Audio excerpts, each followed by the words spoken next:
सोचा कि जो कण गिरे होंगे उनको जबान में रख देंगे। इतने में कुत्ता आ गया। उसने कहा महाराज छूना मत, हमको चाट लेने दो, मैं बहुत दिनों का भूखा हूं। जल ही पीने के लिए आए, बांट करके तैयार हुए थे परिवार के जन की चांडाल आ गया।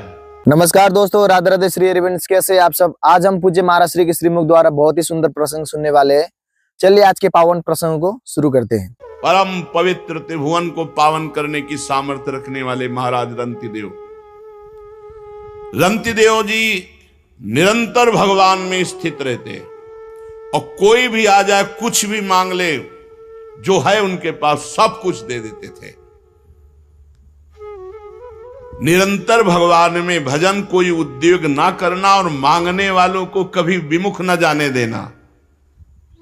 धीरे धीरे चक्रवर्ती सम्राट का वैभव क्षीण होता गया।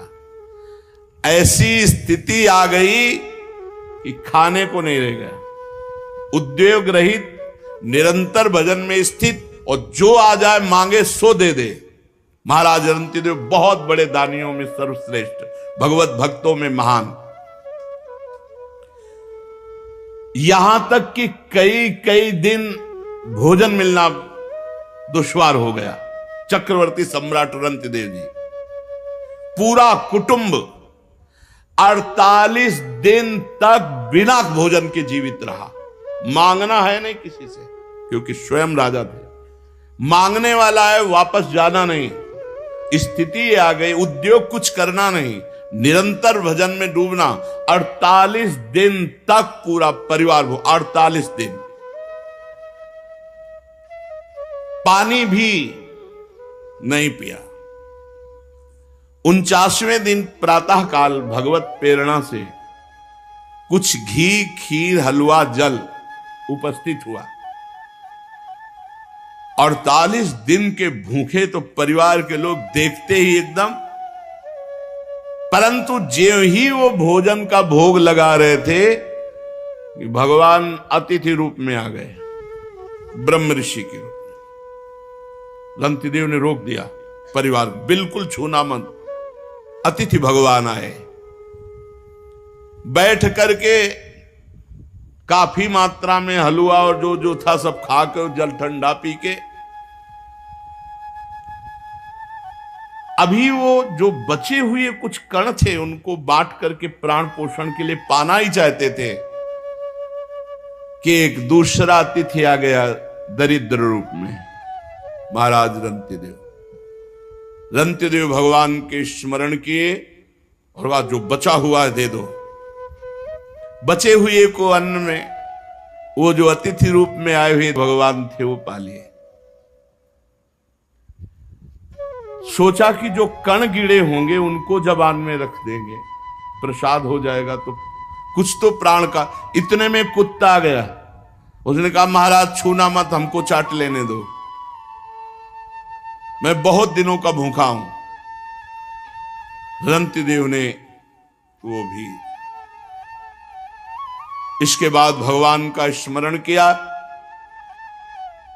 और जो जल बचा था परिवार को जल दिया पीने को, खुद जल भी नहीं पिया। जल ही पीने के लिए आए, बांट करके तैयार हुए थे परिवार के जन की चांडाल आ गया। महाराज मैं बहुत प्यासा हूं, पी लीजिए। रंतिदेव जी ने जब जल पिलाया और वो चला गया, वो आंसुओं से पुलकित होकर भगवान से कहा, ना कामये हम गतिमीश्वरात परामष्ट सिद्धिर्युक्ताम पुनर्भवम वा। आरतिम प्रपद्ये खिल देह भाजा मंता स्थितो ये न भवन्ति दुखा। प्रभो मैं आपसे कुछ नहीं चाहता, ना आठों सिद्धियां चाहता हूं, ना परम पद चाहता हूं, ना अपना कल्याण चाहता हूं। मुझको एक सामर्थ्य दे दो, मेरे विश्व में कोई दुखी न रहे, सबका दुख मेरे ऊपर आ जाए। कोई भूखा न रहे, कोई प्यासा न रहे, कोई दुखी न रहे, सबका दुख मेरे ऊपर आ जाए और सब सुखी हो जाए। महाराज रंतिदेव जी ने ये भगवान की भक्ति की महिमा। मेरे को इतनी सामर्थ्य दो कि पूरे विश्व ब्रह्मांड का दुख मैं सह सकूं, मैं स्वयं भोगूं और कोई भी दुखी न रह जाए। ये प्राणी दीन हो रहा है, कोई जल पीना चाहता है, कोई भोजन के लिए तड़प रहा है, किसी की शरीर की पीड़ा, कोई रोग से ग्रसित है, कोई शोक से, कोई मोह से। मैं नहीं सुखी होना चाहता है भगवान, सबका दुख मुझे दे दो, सब सुखी हो जाए। क्या हृदय भक्त का है।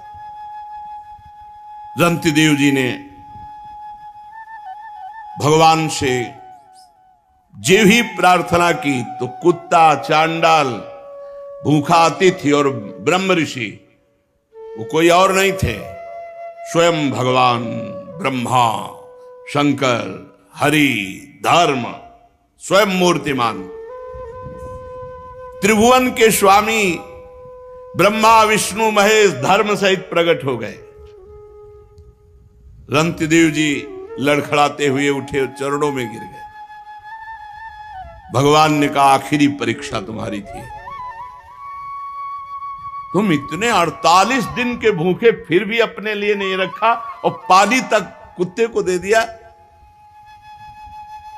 तुमने मुझे खरीद लिया भगवान, ये है निष्ठा, तुमने मुझे खरीद लिया, तुम जो चाहो प्राप्त कर सकते हो। उन्होंने कहा, प्रभु आप देना भी क्या चाहोगे, त्रिगुणमयी माया, उसका प्रभाव तो आपकी कृपा से हम जान ही चुके हैं कि मिथ्या है, मुझे नहीं चाहिए। भगवान ने कहा, तुम्हारे रिश्ते नाते जितने भी परिकर के हैं सबको मैं परम धाम देता हूं। संबंधी, रिश्ते, नाते, परिवार जितने जो हैं सब परम धाम, भगवान ने कहा परम धाम देता हूं। भगवान के परम धाम को रंतिदेव पूरे परिकर सहित गए। यह है जीवन समर्पित कर दिया तो अनंत वैभव, अनंत आनंद, अनंत काल के लिए। फिर मन्युपुत्र गर्ग से शिनी, शिनी से गार्ग का जन्म हुआ, गार्ग से ब्राह्मण वंश चला। महावीर का पुत्र दुरतिक्षय, दुरतिक्षय का 3 पुत्र त्रयारुणी, कवि, पुष्कारुणी, ये तीनों ब्राह्मण ही हुए। बृहच्छत्र का पुत्र हस्ती हुआ, उसी से हस्तिनापुर बसी। हस्ती के 3 पुत्र अजमीर, दुमीड, पुरमीड। अजमीर के पुत्रों में प्रीमेधा आदि सब ब्रह्म ऋषि हो गए। अजमीर के एक पुत्र का नाम था बृहदिश, बृहदिश का पुत्र बृहदभानु, बृहदधनु का बृहत्काय, बृहत्काय का जयद्रथ, जयद्रथ का पुत्र हुआ विशद, विशद का सेनजीत। सेनजीत के 4 पुत्र हैं रुचिराष्ट्र, दृढ़हनु, काश्य और वत्स। रुचिराष्ट्र का पुत्र पार था, पार का प्रथुसेन, प्रथुसेन का नीप और उनके नीप के 100 पुत्र हुए। नीप की पत्नी छाया से शुक की कन्या कृति से विवाह हुआ, उसी से ब्रह्मदत्त नामक पुत्र हुआ। ये ब्रह्मदत्त बड़ा महायोगी था। उसने अपनी पत्नी के गर्भ से विश्वक्सेन नामक पुत्र उत्पन्न किए। विश्वक्सेन ने जैगी शब्द के उपदेश से योग शास्त्र की रचना की। विश्वसेन का पुत्र उदक्षवान, उदक्षवान का भल्लाद, और ये सब बृहदिश के वंशज हुए।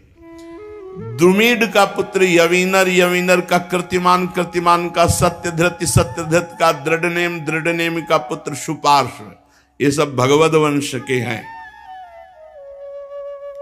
सुपार्श सुमति, सुमति से सन्निवान, इन्हीं से 6 ऋचाएं संहिताएं प्रकट की हिरण्यनाभ योग विद्या के द्वारा। धर्म्यासु के पुत्र मुदगल से यमज संतान हुई, जिनका नाम दिवोदास और कन्या का नाम अहिल्या। अहिल्या का विवाह महर्षि गौतम ऋषि से हुआ। बहुत ही सुंदर, त्रिभुवन सुंदरी अहिल्या जी थी, इसीलिए देवराज इंद्र आकर्षित हो गया था और वो गौतम ऋषि की पत्नी अहिल्या पर गंदी दृष्टि रखता। देवराज इंद्र होकर, बोलो त्रिभुवन पति होकर, एक महात्मा की पत्नी अवसर ढूंढता रहा। तो प्रातःकालीन ब्रह्म मुहूर्त में गौतम ऋषि स्नान करने जाते थे, इसको यही अवसर मिला।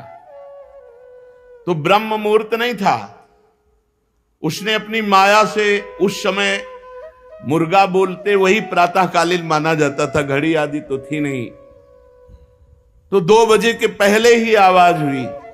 गौतम ऋषि को लगा तो कि आज बहुत जल्दी, पर उनको लगा कि शायद ध्यान में कमंडल उठाया, स्नान के लिए गए। इतने में गौतम ऋषि का रूप धारण करके अहिल्या के पास गया। अहिल्या जी जब तक समझती तब तक गौतम ऋषि जब वहां नदी के किनारे गए तो धाराजू ने आज्ञा करी कि ये ब्रह्म मुहूर्त नहीं, मुझे मत स्पर्श करना, नहीं आपको दोष लगेगा। 4 बजे ही धारा जी में स्नान करना चाहिए।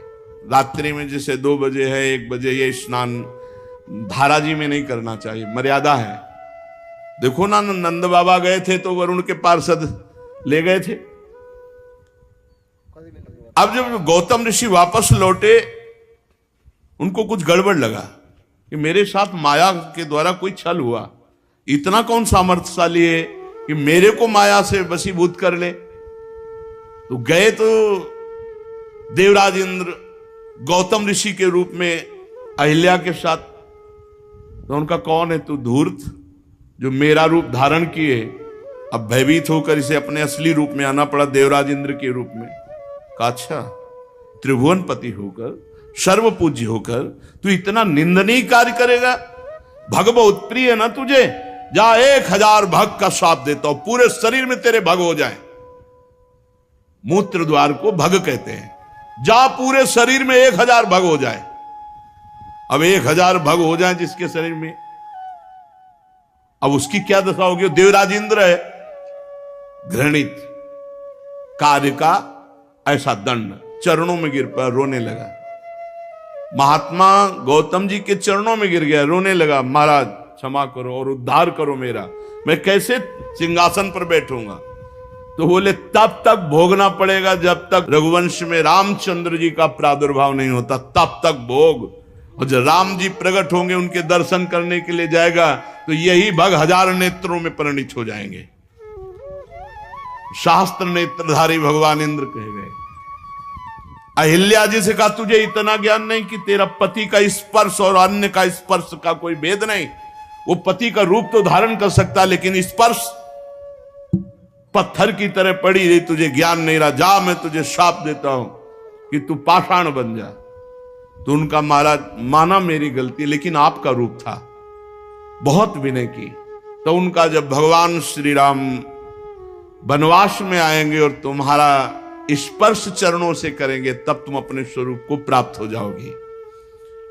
तो गौतम ऋषि के पुत्र हुए शतानंद जी, जो जनक जी के कुल गुरु पद पर विराजमान। शतानंद जी का पुत्र सत्यधृति, जो धनुर्विद्या में अत्यंत निपुण। सत्यधृति के पुत्र थे शरद्वान, ये महान धनुर्विद्या शरद्वान जी। एक दिन उर्वशी जी जा रही थी और शरद्वान जी ने देखा, तो देखते ही उनका ब्रह्मचर्य नष्ट हो गया। इतनी सुंदर उर्वशी जी। अब वो ब्रह्मचर्य मूंज में गिरा। मूंज एक लता होती, झाड़। तो उस वीर के 2 भाग हो गए। उसमें पुत्र और पुत्री का जन्म हुआ। इतना तेजस्वी महापुरुषों का होता था। मूंज से पुत्र हो गए। जो पुत्र हुए वो कृपाचार्य और जो पुत्री हुई वो कृपी। महाराज शांतनु एक दिन शिकार खेलने जा रहे थे, तो वहां रोने की आवाज आई, तो देखा तो उन दोनों को दयावश उठा लिया। जो कृपाचार्य थे वो सदैव आचार्य पद पर विराजमान रहे, और जो कन्या थी वो द्रोणाचार्य जी की पत्नी बनी। दिव्यदास का पुत्र था मित्रेयु। मृत्युयु के 4 पुत्र हुए, च्यवन, सुदास, सहदेव, सोमक। सोमक के 100 पुत्र हुए। इनमें सबसे बड़ा जंतु उनसे प्रशत। प्रशत के पुत्र हुए महाराज द्रुपद। ये पांचाल नरेश महाराज द्रुपद, इन्होंने ही यज्ञ के द्वारा द्रौपदी और धृष्टद्युम्न को पुत्र रूप में प्राप्त किया। महाराज द्रुपद और द्रोणाचार्य जी एक साथ गुरुकुल में पढ़ते थे। तो द्रुपद और द्रोणाचार्य जी की मित्रता हो गई, खेल खेल में बहुत प्रियता हो गई गुरुकुल में। तो द्रुपद ने कहा, प्रिय मित्र, अभी तो मैं तुम्हारे समान बालक हूं, खेल रहा हूं, आगे चलकर मैं राजा बनूंगा, और कभी कोई जरूरत हो तो मित्र हो तुम आ जाना, कभी सकुचाना नहीं। गुरुकुल के बाद महाराज पांचाल नरेश द्रुपद हुए और कृपी के साथ ब्याह हुआ द्रोणाचार्य का, तो अश्वस्थामा प्रकट हुए। द्रोणाचार्य जी को अब आवश्यकता हुई कि एक गाय हो जाए, थोड़ा खान पान की सामग्री हो जाए। बड़े तपस्वी ब्रह्म ऋषि, धनुर्विद्या के पारंगत विद्वान।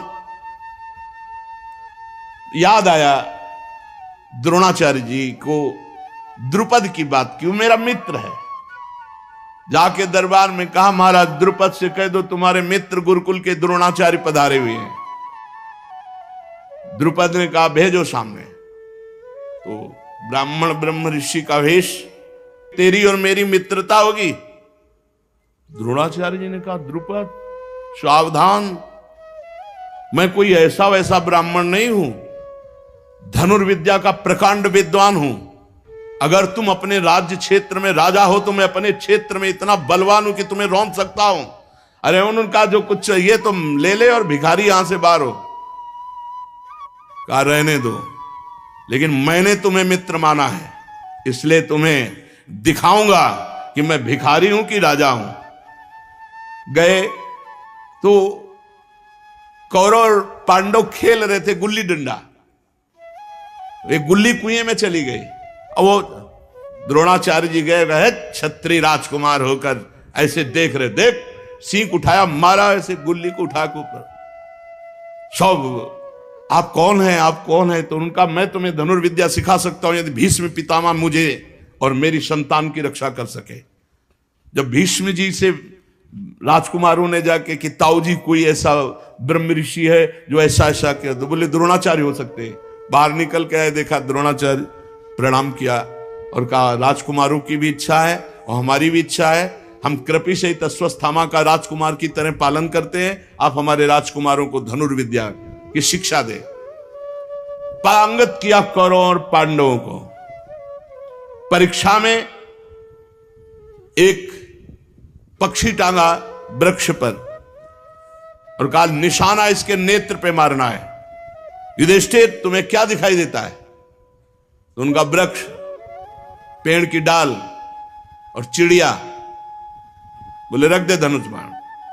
ऐसे सबसे पूछा, रख दे धनुष बाण। अर्जुन से कहा, तू बता। बोले, केवल नेत्र। बोले, वेद दे। वेद दिया। बोले, अब गुरुदक्षिणा, समस्त राजकुमारों से गुरुदक्षिणा। बोले, आज्ञा कीजिए गुरुदेव।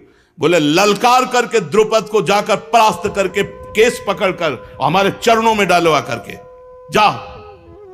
कौरवों ने कहा, पांडवों के संग नहीं जाएंगे, हम अकेले विजय प्राप्त करके लाएंगे। कौरव पूरा परिकर 100 का 100, और कोई सेना नहीं, क्योंकि कोई ये राजयुद्ध थोड़ी हो रहा था, गुरुदक्षिणा है। महाराज द्रुपद को पता चला कौरव चढ़ाई करने गए, विध्वंस मचा दिया। कोई साधारण योद्धा द्रुपद थोड़ी थे। भाग पड़े कौरव हाहाकार मचा के, और तैयारी फिट रखा था। वो तो द्रोणाचार्य जी को पता था। भीम को गदा लेकर के रथ की रक्षा, दाएं बाएं नकुल सहदेव। सारथी से कहा अर्जुन ने कि जब तक हम ना कहें कभी किसी भी तरह घोड़ा पीछे नहीं हटना चाहिए। और बीच में अर्जुन खड़े हुए और अर्जुन के साइड में भाला लिए हुए युधिष्ठिर, पांचों भाई। लाशें बिछा दी महाराज द्रुपद की सेना की, और जैसे सिंह गजराज पर चढ़ बैठे ऐसे जाकर अर्जुन ने छलांग मारी और द्रुपद को घसीट कर बंदी बनाया और द्रोणाचार्य जी के चरणों में डाल दिया और तलवार की नोक गर्दन पे रख दी। द्रोणाचार्य जी ने कहा, कहो मित्र, मैं कैसा भिखारी हूं, नरेश इस समय मैं हूं, क्योंकि मेरे शिष्यों ने दक्षिणा में दी है, दोस्ती स्वीकार। अब तो क्या, अब तो चरणों में पड़े। बोले, जाओ आधे राज्य का कर देना और राजा नाम मात्र तुम रहोगे, राजा द्रोणाचार्य। द्रुपद का मुंह नीचा हो गया।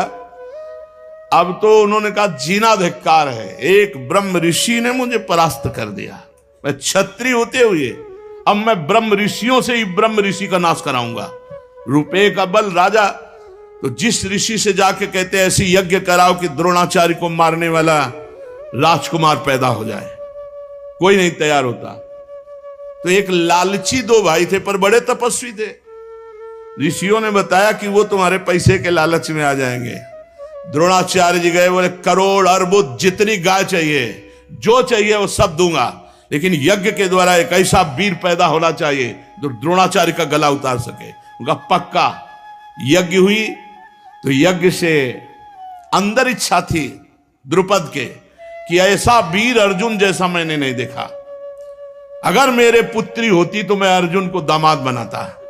जरूर हमारी बेइज्जती की, अपमान किया, लेकिन वीर है, ऐसा वीर हमारा अगर दामाद होता तो यज्ञ करते समय उन्होंने इच्छा की तो अग्निकुंड से भगवान अग्निदेव ने द्रौपदी जी को प्रकट, ये देवी हैं, और धृष्टद्युम्न पैदा हुआ जो कवच कुंडल सहित अस्त्र शस्त्र सहित द्रोणाचार्य का गला काटने में समर्थ।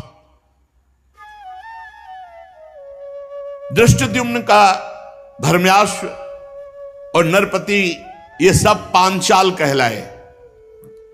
अजमेर का पुत्र ऋक्ष और उसके पुत्र शंबरण, शंबरण का विवाह सूर्य की कन्या तप्ती से हुआ। उन्हीं के गर्भ से कुरुक्षेत्र के स्वामी कुरु का जन्म हुआ।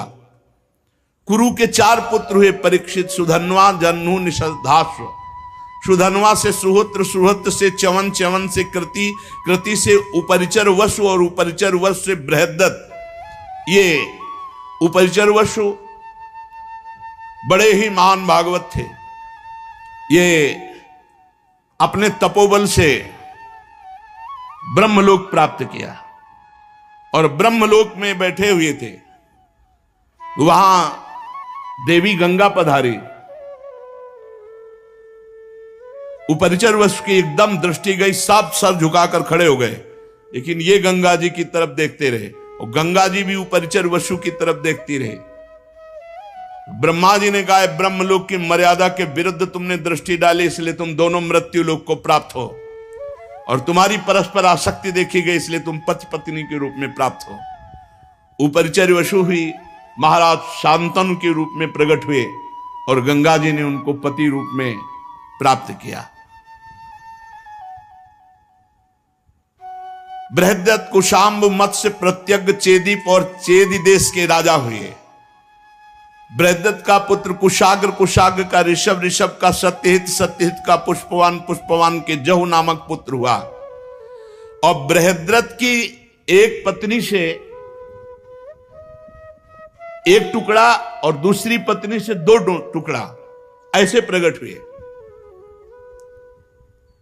अब बृहद्रथ ने देखा कि तो अलग अलग टुकड़े 2 रानियों से बेकार, तो किसी वृक्ष के नीचे गड़वा दिया। जरा नाम की एक राक्षसी घूम रही थी, उसको गंध आई मांस की, तो खाने के उद्देश्य से उसको वहीं 2 अलग अलग टुकड़े थे ऐसे उठाया और बहुत प्रसन्न होगा, जियो जियो जियो जियो। वो जी गया और रोने लगा। तो उसने सोचा कि जिंदा क्या खाना, ये बालक अगर हमारे महाराज बृहदस्यु को प्राप्त हो तो बड़ी राक्षसी चमत्कारिणी थी। वो गई और कहा, महाराज की जय हो, हमें 2 टुकड़े मिले, उनको जोड़ा तो पुत्र बन गया। बोले मेरे ही रानी के टुकड़े थे, मैंने ही गड़वाए थे, वो तो मेरा ही पुत्र है। तो जरा राक्षसी के द्वारा जोड़ने के कारण उसका नाम जरासंध हुआ। इसीलिए भीम खूब पटकते रहे लेकिन मरा नहीं। भगवान ने जब ऐसे फड़वा करके उल्टा फेंकवाया तभी जरासंध का सहदेव, सहदेव का सोमपि, सोमपि का श्रुतश्रवा। कुरु के ज्येष्ठ पुत्र कोई संतान उनके नहीं हुई। जन्नु का पुत्र सुरत, सुरत का विदुरत, विदुरत का सार्वभौम, सार्वभौम का जयसेन, जयसेन का राधिका, राधिका का पुत्र अयुत, अयुत का क्रोधन, क्रोधन का देवातिथि, देवातिथि का ऋष्य और ऋष्य का दिलीप और दिलीप के महाराज प्रतीप और प्रतीप के 3 पुत्र हुए। देवापि, शांतनु, बाल्मीक। देवापि तो अवधूत महापुरुष थे। जेवी श्री राजपाट का वैभव देखा, उनका ऐसा मायाकृत है और एकांतवास करते हुए निरंतर भगवान का स्मरण करके परम पद को प्राप्त हुई। राज्य पद पर महाराज शांतनु विराजमान हुए। ये महा पराक्रमी, महान तेजस्वी, छू ले तो बूढ़े से जवान हो जाए, छू दे तो बूढ़ा जवान हो जाए। यम यम कराभ्याम स्पृशति जीर्णम यौवन में तिस। उनके राज्य में कोई बूढ़ा नहीं रहता था, बूढ़ा जा रहा, छू दिया, जवान हो गया। महाराज शांत, अरे गंगा जी के पति बने कोई ऐसे खिलवाड़, ऐसे वैसे महापुरुष तो कोई कितना भी अशांत हो, छू ले तो शांति, इसीलिए उनका नाम शांतन। दवा की जरूरत ही नहीं है। करामात का चमत्कार रूप शांतनु महाराज।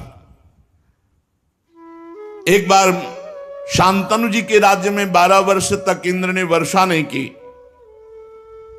तो ब्राह्मणों ने शांतनु से कहा कि तुमने एक क्रम तोड़ा है, तुम्हारे बड़े भाई देवापी हैं और उनका विवाह नहीं हुआ, उन्होंने राजपद स्वीकार नहीं किया और तुमने विवाह कर लिया और राजपद स्वीकार किया, उनकी आज्ञा तो हुई नहीं। अब उनकी आज्ञा क्या, वो तो विरक्त महापुरुष। तो कहा तुम परिवेत्ता हो, इसलिए तुम्हारे राज्य में वर्षा नहीं होगी, 12 वर्ष तक वर्षा नहीं होगी। महाराज शांतनु वन में खोज की और देवापी जब मिले तो उनसे अनुरोध किया। शांतनु के मंत्री अस्मरात ने पहले ही उन ब्राह्मणों को भेज दिया था सूचना देके कि शांतनु आ रहे हैं, प्रार्थना करेंगे राज्य के लिए, आपका क्या विचार है। उनका कदापि स्वीकार नहीं करें, बोले आप अपने में रहना। देवापी निंदा करने लगे। शांतनु जब गए, उन्होंने कहा मुझे राज्य गृहस्थ धर्म बिल्कुल, इसलिए फिर वो लौट कर, देखो तब दोष नष्ट हुआ, फिर वो लौट करके आए तो वर्षा हो गई। कलयुग में जब चंद्रवंश का नाश हो जाएगा, तब सतयुग के प्रारंभ में यही सब सिद्ध महापुरुष जो कलाप ग्राम में इस समय रह रहे हैं, स्वर्ग से ऊपर, स्वर्गलोक, तपलोक, जनलोक, महारलोक, इनमें बड़े बड़े सिद्ध रह रहे हैं। शांतनु जी एक दिन गंगा के किनारे घूम रहे थे तो उनको एक सुंदरी मिली, वो गंगा जी ही थी। इनके पिता जो प्रतीक थे वो हरिद्वार में बड़ी तपस्या कर रहे हैं। गंगा जी प्रसन्न हुई और आकर के दाहिनी गोद में बैठ गए जांग पे, और प्रतीक ऋषि से कहा कि मैं बहुत प्रसन्न हूं तुम्हारे ऊपर, मुझे स्वीकार करो। तो उनका हाँ बेटी। तो उनका आपने बेटी क्यों कहा? बोले दाहिनी जंघा पुत्री का अधिकार। तो उनका मैं तो आसक्त चित्त होके आई थी। तो बोले मेरे पुत्र वधू तो मेरी पुत्री के समान ही रहोगी। तो गंगा जी उनसे कहा था कि आपका पुत्र हमसे प्रश्न नहीं करेगा मैं कौन हूं और मैं क्या करती हूं, यह प्रश्न नहीं करेगा। जिस दिन प्रश्न किया उसी दिन चली जाऊंगी। शांतनु जी ने देखा ही केवल गंगा जी को, इतना सुंदर गंगा जी। नजदीक गए और कहा चक्रवर्ती सम्राट महाराज शांतनु आपकी दास्ता स्वीकार करता है, क्या आप हमारी प्रार्थना स्वीकार करते हैं? तो गंगा जी ने कहा शर्त, प्रश्न नहीं मैं कौन हूं, क्योंकि जान जाए कि गंगा जी हैं तो फिर स्पर्श करने की सामर्थ्य कहा। देव निधि भगवती ब्रह्म स्वरूप गंगा जी। दूसरी बात, मैं जो भी क्रिया करूंगी उस पर तुम प्रश्न नहीं करोगे। शांतनु ने कहा स्वीकार। तो कहा मैं आपकी अर्धांगिनी बन सकती हूं। अब तो गंगा जी को रथ पे बैठा के लाए, पूरे हस्तिनापुर में आनंद की धूम मच गई। गंगा देवी तो रिद्धियां सिद्धियां सब महलों में लौटती। पहला पुत्र हुआ, सीधे उठाया और गंगा जी की धारा में जाके फेंक दिया। ये अष्टवसु हैं। भगवान वशिष्ठ जी के शाप से मनुष्य लोक को इनकी प्राप्ति हुई। विस्तार से चरित्र हैं। 2, 3, 4, 5, 6, 7। 8वें को जे उठा, कौन है तू? भीष्म जी 8वें वही कौन है तू? अष्टवसुओं में वही। ऐसी मां तो मैंने कहीं नहीं देखा कि पैदा होते ही अपने पुत्र का वध कर दे, गंगा की धारा में फेंक दे। तू कौन है? ऐसी कैसी मां है तू? विकल हो गए महाराज शांतनु। गंगा जी ने कहा बस बस सावधान, तुम अब परिचय जानो, मैं ब्रह्मपुत्री गंगा हूं। हाथे जुड़ गए महाराज शांतनु के। और मैं केवल साप के वशीभूत होकर आई थी, अब जा रही हूं, और ये पुत्र तुम्हें पूर्ण ज्ञानी महात्मा बनाकर दूंगी। गंगा जी अंतर ध्यान में। महाराज शांतनु ऐसे विरह में कि लग रहा था प्राण निकल जाएंगे। बस गंगा की धारा को देखना, गंगा जी की तरफ, गंगा जी की वही याद कि मैं जान नहीं पाया देवी गंगा हमारे पास इतने वर्षों तक रही। एक दिन वो धारा में देख रहे थे तो गंगा की धारा रुक गई, तो और प्राण की जो जिस धारा के सहारे था वो धारा भी गई। तो लगा रोक कौन सकता है, तो आगे देखा तो 9 किशोर बालक बाणों की बौछार से गंगा की धारा को रोक रहा। हे राजकुमार, कौन हो तुम इतने वीर? तो उनका मां, क्योंकि पुरुष को देखा, बोले मां। सोई गंगा जी प्रकट हो गई। अब तो महाराज शांतनु कालो, ये तुम्हारा पुत्र है देवव्रत। ये विश्व के समस्त धनुर्धरों से, जैसे भगवान परशुराम जी समस्त विद्याओं में, समस्त कलाओं में, समस्त अस्त्र शस्त्र आदि में परम प्रवीण और सत्य प्रतिज्ञ महात्मा देवव्रत, ये तुम्हारा पुत्र है। ले जाओ, तुम्हारे यश का विस्तार करेगा। उनका देवी आपका सानिध्य। गंगा जी अंतर ध्यान। काफी तसल्ली मिली देवव्रत से, पर विकलता गंगा जी की, बहुत विकलता। वो सिंहासन पर नहीं बैठते, प्रायः गंगा की धारा के किनारे ही या जंगल में ही भ्रमण करने में समय व्यतीत करते। एक दिन बड़ी सुगंध आई, तो उस सुगंध से खिंचते हुए शांतनु जी गए, तो देखा एक युवती नौका से लोगों को इस पार से उस पार ले जा रही। यद्यपि उनके शरीर में दुर्गंध रहती थी मछली की तरह, मत्स्यगंधा, लेकिन भगवान पाराशर जी ने सुगंध प्रकट की थी। इन्हीं के गर्भ से भगवान वेदव्यास जी, कृष्ण द्वैपायन जी प्रकट हुए। नजदीक गए, शांतनु जी ने देखा तो उठकर प्रणाम किया सत्यवती जी ने। अब उनकी जो गंगा जी की विकलता थी वो यहां पूर्णता को प्राप्त होती। सत्यवती को देख के लगा मेरी गंगा मिल गई। सत्यवती से कहा कि क्या तुम्हारे पिता मुझे तुम्हारा दान कर सकते हैं? तो उन्होंने कहा महाराज ये विषय आप हमसे मत पूछिए, हमारे पिता से पूछिए, और पर ये हम जरूर कहते कि हमारा परम सौभाग्य होगा कि चक्रवर्ती सम्राट महाराज शांतनु खुद मुझे प्राप्त करना चाहते हैं।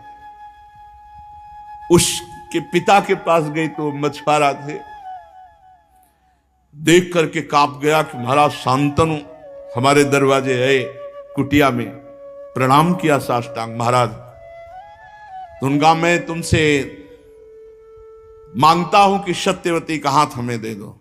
महाराज ये तो मेरे परम सौभाग्य।